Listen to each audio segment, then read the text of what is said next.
Fala pessoal, bem-vindos aí ao meu canal. E o vídeo de hoje é um vídeo para a gente discutir um pouco aí sobre qual instrumento, né, qual forma, né, para eu estar avaliando a composição corporal do meu aluno, cliente, né, ou paciente, né, dependendo aí do contexto em que você está inserido ou da sua profissão, né. E o vídeo de hoje é para a gente discutir, né? E aí, dobras cutâneas ou bioimpedância? Tem alguma diferença? Qual é o melhor, né? Eu acho que esses dois aí são os principais métodos, né? Pelo menos os mais utilizados aí em consultórios e academias. E vamos discutir um pouquinho sobre isso. Bom, e aí eu já começo aqui o nosso bate-papo, já lembrando vocês, né, que ambos os métodos eles são classificados como métodos duplamente indiretos. Então não se trata da ferramenta considerada o padrão ouro, né, ou talvez não se trata da melhor ferramenta para se obter esse resultado. Então é natural que já exista algum tipo de erro ou desvio ali, né, na obtenção desses resultados. Tá? Sobre as dobras cutâneas, né? O que a gente tem aí sobre as dobras cutâneas? É um método aí bastante utilizado. A gente, para coletar essa medida, a gente utiliza esse aparelhinho aqui, né? Que a gente chama de adipômetro ou plicômetro, tá? E é uma ferramenta validada para acompanhar a evolução do indivíduo, tá? É menos suscetível a flutuações, né? Como a bioimpedância, então não é tão influenciado ali pela hidratação, né? Pelo estado ali que aquele indivíduo se encontra ali, né, em relação à bioimpedância, tá? E a bioimpedância, né, ela tem uma tecnologia atrativa, né, e aí dependendo aí do contexto em que você está inserido, realmente é algo que chama atenção, os gráficos, né, aquela coisa toda é uma coisa interessante, as pessoas gostam disso, né? Só que tem um problema aqui central, né? Que é uma tendência de superestimar o percentual de gordura, né? Ou seja, ele tende a jogar um pouquinho para cima aí em relação ao que realmente é. E aí consequências, né? Desespero, desconfiança, né? Na dieta, no treino, né? Decepção. E aí tem uma alta sensibilidade a fatores externos, como hidratação, alimentação, ciclo menstrual, exercício prévio, tá? E são alguns fatores que valem a pena você pensar, né, qual seria a melhor estratégia.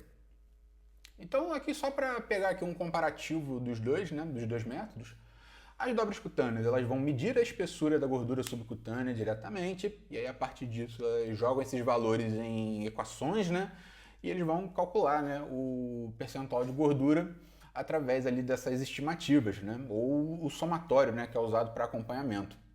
A principal variável ali é a habilidade e a consistência do avaliador, né? Não adianta você ter o melhor método se você tem um avaliador que não sabe realizar aquele método. Já a bioimpedância, ela mede a impedância elétrica do corpo, né? Utilizando múltiplas frequências e a partir disso ela vai estimar ali a água corporal, né? E por consequência também a massa magra, percentual de gordura. E tem como principal variação, né, o estado de hidratação e muitos outros fatores de confusão. Aqui eu trago para vocês um artigo, tá? E aí vou deixar disponível na descrição do vídeo. E aí pra gente o que vai interessar, vou até subir aqui a imagem da câmera. O que vai interessar pra gente aqui são esses dois gráficos aqui, tá? E aí esse primeiro aqui, esse BIS, né? Bioimpedância e o SA, tá? Dobra cutânea. E basicamente o que esse artigo fez? Ele pegou 30 atletas do sexo masculino e ele fez algumas aferições, né? Sendo que dentre essas aferições ele tinha aferições que seriam feitas no dia seguinte. Então é como se eu fizesse uma aferição segunda-feira às 10 da manhã e pedisse para você retornar às 10 da manhã na terça-feira, 24 horas depois, e para a gente repetir para ver se teria alguma variação. Tá? E eles tentaram padronizar ali os protocolos, as recomendações ali, né? Para fazer essa coleta. E aí notem, né? A gente está falando aqui de técnicas indiretas. Né? Então notem que é normal ter uma variação em todos eles, né? Tanto na bioimpedância quanto nos outros aqui, nas dobras cutâneas. A questão, né, é que a bioimpedância ela tende a superestimar os resultados. Ele joga muito mais para cima ali em relação aos outros métodos, tá? Então tem estudos aí que mostram esse erro chegando a 10, 8%. Então assim, é como se, né, se a pessoa tem 12% de gordura, a bioimpedância ela passa ali pra gente que tem 22, né, ou 20, né? E isso de fato é algo que acontece constantemente nas minhas aulas, né? Lá, o laboratório da nossa faculdade aqui conta com balanças de bioimpedância e Uma coisa que sempre acontece, principalmente com meninos, né, é que quando a gente chega na aula de avaliação da composição corporal, que aí a gente testa, né, passa por todos os, tenta passar, né, pela maior quantidade possível de métodos de avaliação. Quando chega na bioimpedância, né, você tem aquele cenário em que visivelmente você vê que a pessoa ela é magra, treina, né? Tem um shape, né? Vamos dizer assim, e o percentual de gordura dela ali, visivelmente você vê que é o que está aparecendo na balança não corresponde à realidade, tá? A dobra cutânea ela também dá a diferença, mas é insignificante, tá? É bastante interessante aqui utilizar os métodos. E aí, qual é a melhor escolha, né? Não existe um melhor, tá? Mas o interessante é que para o acompanhamento ali individual da evolução da composição corporal e do emagrecimento de forma consistente e menos sujeito a grandes erros e variação, né? O somatório das dobras cutâneas, né? Ele é uma técnica ali que parece ser mais interessante, né? Principalmente se for realizado por um avaliador treinado e consistente. E aí lembrando, né, a gente só fica treinado, só fica consistente, né, se a gente de fato botar a mão na massa, né, praticar isso, treinar, tá? A bioimpedância, ela, devido à sua tendência ali, ela possui uma alta variabilidade ali nos resultados ali, o que pode dificultar um pouco, tá? Então assim, então você está me dizendo que a bioimpedância ela é ruim? Não, pelo contrário, a bioimpedância ela é boa. A questão é que existe, por exemplo, ela depende de muitos fatores externos.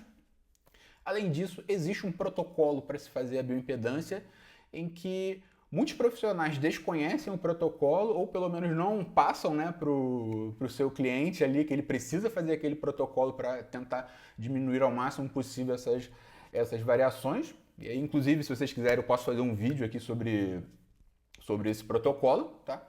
Mas acaba se tornando ali bastante difícil de você controlar, garantir que aquela pessoa vai seguir aquele protocolo ali, principalmente dependendo do horário ali da sua consulta ou que a avaliação vai acontecer, tá? Então aqui, independente do método que você escolher, tá? A sugestão que eu dou para vocês é utilizar mais de uma forma de monitoramento, como perímetro abdominal, né, circunferência da cintura, o somatório das dobras cutâneas, análise qualitativa de silhueta, né? Que são as fotos no espelho, né? Essa daqui para mim é a melhor de todas, tá? Eu acho que você olhar no espelho e se sentir bem, isso aí é melhor do que qualquer resultado, qualquer gráfico que apareça aí para você, tá? E entender, né, que o objetivo é ter uma visão ali ampliada desse progresso, né? Entendendo as limitações de cada ferramenta e focando ali numa tendência ali de evolutiva e também no bem-estar ali do seu cliente. Então, só para fechar, né, a ideia é que você utilize mais de um indicador para justamente quando acontecer essas variações, assim, você ter um outro sistema, uma outra forma de avaliar isso, né, e você passar a credibilidade, né, imagina só, né, você, em um momento ali você faz uma avaliação e aí um tempo depois você vai repetir aquela avaliação e o percentual de gordura da pessoa aumentou 5, 8%. É uma coisa que, pô, se o teu aluno está seguindo aquilo ali muito bem, de forma rígida, né, tem alguma coisa errada, né? Então acho que é até uma forma também de você passar a credibilidade ali com relação ao seu serviço. E aí, gostou do vídeo? Deixe seu like e se inscreva no canal. E se tiver alguma dúvida ou alguma sugestão de vídeo, deixe aí nos comentários que mais tarde eu vou estar passando aí para responder. Um grande abraço e tchau, tchau!